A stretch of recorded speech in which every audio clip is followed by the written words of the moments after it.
soit ton Saint-Nom. Toi qui choisis d'être au milieu de ton peuple. Les autorités politiques souhaitent vivre loin de la populace. Mais toi, tu es au milieu de la populace. Tu comprends nos problèmes, tu comprends nos difficultés. Oh, quel Dieu nous avons. Que ton nom soit béni, que ton nom soit glorifié. Bénis, Seigneur, ta parole. Parle, c'est notre Dieu. Combien nous voulons t'écouter. Honneur et gloire te reviennent dans le nom de Jésus. Amen. 1 Samuel chapitre 9. 1 Samuel 9. Commençons notre lecture à partir du verset 1. Il y avait un homme de Benjamin, nommé Kis, fils d'Abdiel, fils de Tseror, fils de Bekorat, fils d'Aphiat, fils de Benjamite. C'était un homme fort et vaillant. Il avait un fils du nom de Saoul, jeune et beau, plus beau qu'aucun enfant d'Israël. Il les dépasse et les dépassant tous de la tête. Les ânesse de Kis, père de Saoul, s'égarèrent. Et Kis dit à Saoul, son fils, prends avec toi l'un des serviteurs, lève-toi, va et cherche les ânesses. Il passa par la montagne Éphraïm et traversa le pays de Shalisha sans le trouver. Ils passèrent par le pays de Shalim et ils n'y étaient pas. Ils parcoururent le pays de Benjamin. Ils ne le trouvèrent pas. Ils étaient arrivés dans le pays de Tuf lorsque Saoul dit à son serviteur qui l'accompagnait, viens, retournons de peur que mon père, oubliant les ânesses, ne soit en peine de nous. Le serviteur lui dit, voici, il y a dans cette ville un homme de Dieu. C'est un homme considéré. Tout ce qu'il dit ne manque pas d'arriver. Allons-y. Donc, peut-être, ne nous fera-t-il connaître le chemin que nous devons prendre. Saoul lui dit à son serviteur, mais si nous y allons, que porterons-nous à l'homme de Dieu? Car il n'y a plus de provisions dans nos sacs et nous n'avons aucun présent à offrir à l'homme de Dieu. Qu'est-ce que nous avons? Le serviteur reprit la parole et dit à Saoul, voici, j'ai sur moi le quart d'un cycle d'argent. Je le donnerai à un homme de Dieu. À l'homme de Dieu, il nous indiquera notre chemin. Autrefois en Israël, quand on allait consulter Dieu, on disait, venez, allons au voyant. Car celui qu'on appelle aujourd'hui prophète s'appelait autrefois le voyant. Saoul dit à son serviteur, tu as raison, viens, allons. Ils se rendirent à la ville où était l'homme de Dieu. Comme ils montaient à la ville, ils rencontrèrent des jeunes filles sorties pour puiser de l'eau. Et ils leur dirent, le voyant est-il ici? Ils leur répondirent en disant, oui, il est devant toi, mais va promptement, car aujourd'hui, il est venu à la ville parce qu'il y a un sacrifice pour le peuple sur le haut lieu. Quand vous serez entrés dans la ville, vous le trouverez avant qu'il ne monte au haut lieu pour manger, car le peuple ne mangera point qu'il ne soit arrivé parce qu'il doit bénir les sacrifices. Après quoi, le convié mangeront. Monte donc, car maintenant vous le trouverez. Ils montèrent à la ville. Il était arrivé au milieu de la ville quand il fut rencontré par Samuel qui sortait pour monter au haut lieu. Or, un jour avant, quelqu'un dit un jour avant. Or, un jour avant l'arrivée de Saoul, l'Éternel avait averti Samuel en disant, demain, quelqu'un dit demain, quelqu'un dit à 7 heures, j'enverrai un homme du pays de Benjamin, tu l'oindras pour chef de mon peuple d'Israël. Il sauvera mon peuple de la main des Philistins, car j'ai regardé mon peuple, parce que son cri est venu jusqu'à moi. Lorsque Samuel eut aperçu Saoul, l'Éternel lui dit, voici l'homme. Quelqu'un dit, voici l'homme. Voici l'homme dont je t'ai parlé, celui qui régnera sur mon peuple. Saoul s'approcha de Samuel au milieu de la porte et dit, indique-moi, je te prie, où est la maison du voyant? Samuel répondit à Saoul, c'est moi qui suis le voyant. Demande qui? C'est moi le voyant. Monte devant moi au haut lieu et vous mangerez aujourd'hui avec moi. Je te laisserai partir demain. Je te dirai tout ce qui se passe dans ton cœur. Ne t'inquiète pas des ânesses. Quelqu'un dit, ne t'inquiète pas des ânesses. Ne t'inquiète pas des ânesses que tu as perdues il y a 3 jours, car elles sont retrouvées. Les ânesses se sont déjà retrouvées. Pour qui est réservé tout ce qu'il y a de précieux en Israël? Waouh! Pour qui est réservé tout ce qu'il y a de précieux où? En Israël. N'est-ce pas pour toi et pour toute la maison de ton père? Saoul répondit,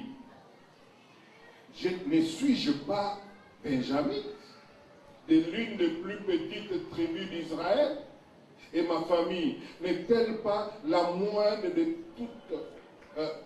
toute la famille de la tribu de Benjamin? Pourquoi donc me parles-tu de la sorte? Samuel le prit Saoul et son serviteur, le fit entrer dans la salle et leur donna une place où, à la tête des conviés, qui étaient environ 30 hommes, Samuel dit au cuisinier, sers la portion que je t'ai donnée. La portion que je t'ai donnée, en te disant, mets-les à part. Le cuisinier donna le bol et ce qui l'entoure. Il est servi à Saoul. Et Samuel dit, voici ce qui a été réservé. Mets-les devant toi et fais quoi? Et mange. Car on l'a gardé pour qui? Pour toi, lorsque j'ai convié le peuple. Ainsi Saoul mangea avec Samuel ces jours-là. Ils descendirent du haut lieu à la ville et Samuel s'entretint avec Saoul sur le toit. Puis ils se levèrent de bon matin et dès l'aurore, Samuel parla à Saoul sur le toit et dit, viens, je te laisserai partir. Saoul se leva et sortirent tous deux, lui et Samuel. Quand ils furent descendus à l'extrémité de la ville, Samuel dit à Saoul, dis à ton serviteur de passer devant. Et les serviteurs passant devant, arrête-toi maintenant, reprit Samuel, et je te ferai entendre le parole de Dieu. Samuel prit une fiole d'huile qu'il répandit sur la tête de Saoul et le baisa et dit, l'Éternel n'est-il pas loin pour que tu sois le chef de son héritage? On acclame la parole de Dieu.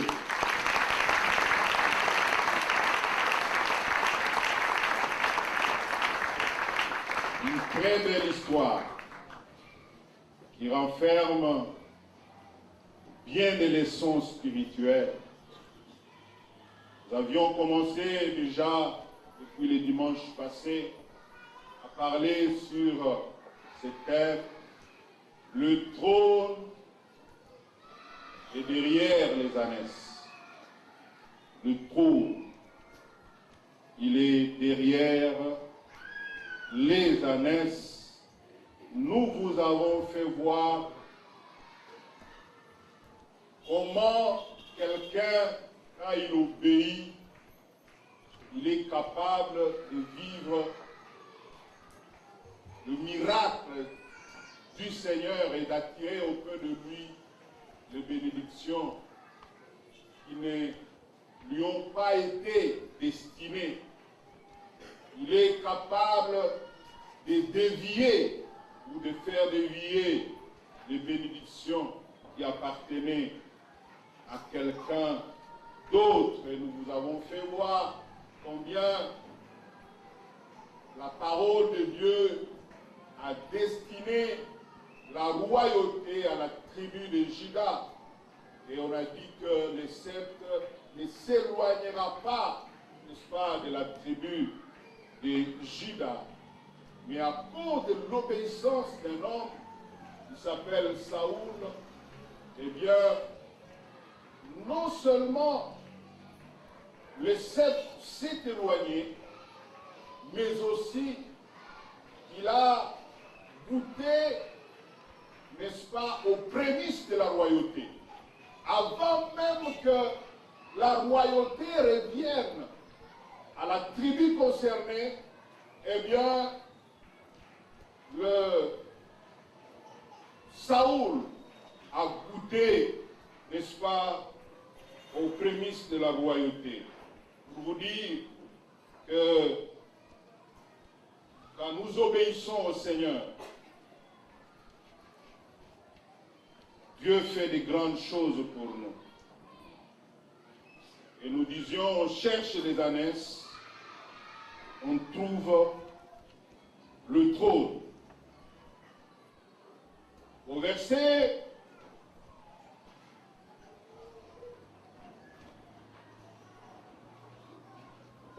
4, on nous dit, il passa par la montagne d'Éphraïm, traversa le pays de Shalisha, sans les trouver. Ils passèrent par le pays de Shalim et ils n'y étaient pas. Ils parcourirent le pays de Benjamin, ils ne les trouvèrent pas. Ils étaient arrivés dans le pays de Chouf, lorsque Saoul dit à son serviteur, qui l'accompagnait, viens, retournons de père, que mon père, oubliant les ânesses, ne soit en peine de nous. Bien-aimés, quand on cherche à gagner les âmes, on doit être patient, et même très patient. Montagne d'Éphraïm, pays de Shalisha, pays de Shalim, pays de Benjamin, tous sont autant des étapes que Saoul et son serviteur sont passés. Et chaque étape est un coup sur le roc.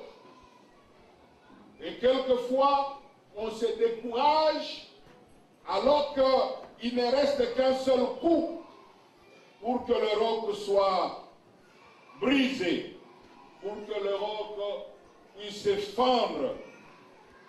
Bien-aimés, les ânesses coûtent cher. Les âmes ont un grand prix. Nous devons user de la patience. Si tu considères bien ta propre vie, tu n'es pas venu au Seigneur au premier appel ou bien à la première interpellation. Tu as écouté déjà le message pendant plusieurs fois dans ta vie, mais c'est peut-être plus tard que tu t'es décidé finalement à t'engager. Mais pourquoi tu dois te décourager vite quand tu es en train de prêcher quelqu'un et tu trouves qu'il n'a plus d'intérêt à ce que tu es en train de lui dire et tu es prêt même, n'est-ce pas, à l'envoyer au diable. Dire que non, toi, des gens comme ça, ben, ils ont fait pour l'enfer. Non, bien-aimés, nous devons user de beaucoup de patience.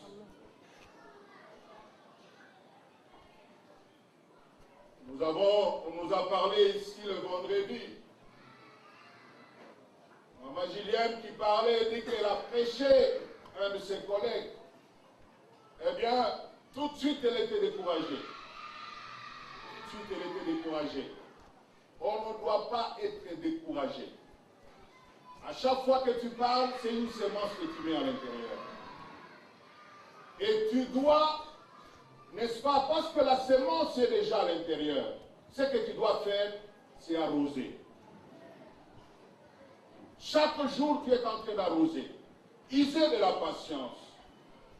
C'est ainsi que Saoul et, n'est-ce pas, son serviteur sont passés par toutes ces étapes.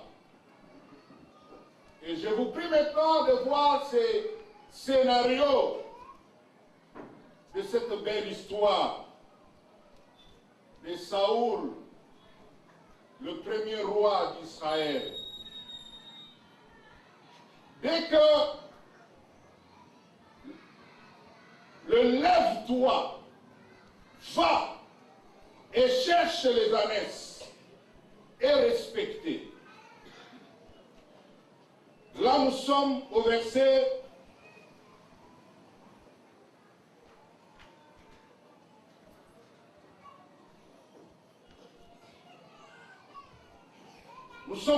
3 dans sa partie B.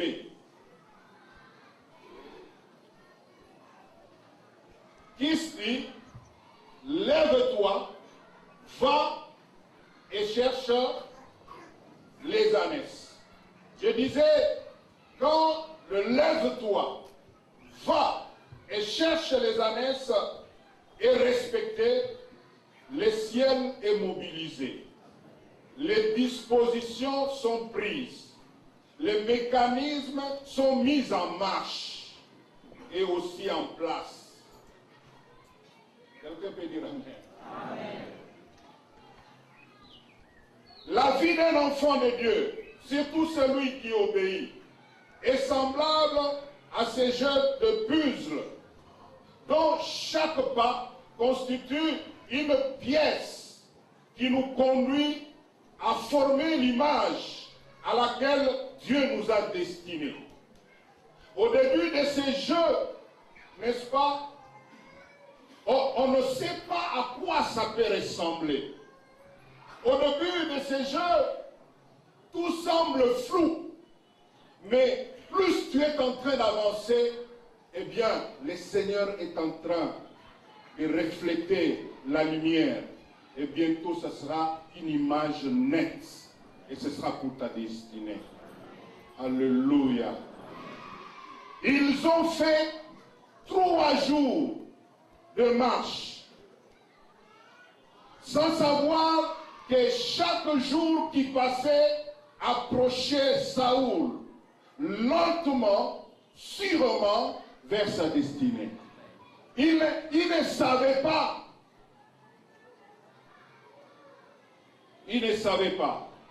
J'ai dit à quelqu'un, le chemin qui descend, c'est le chemin qui monte. Pour passer d'une colline à une montagne, il n'y a pas de solution.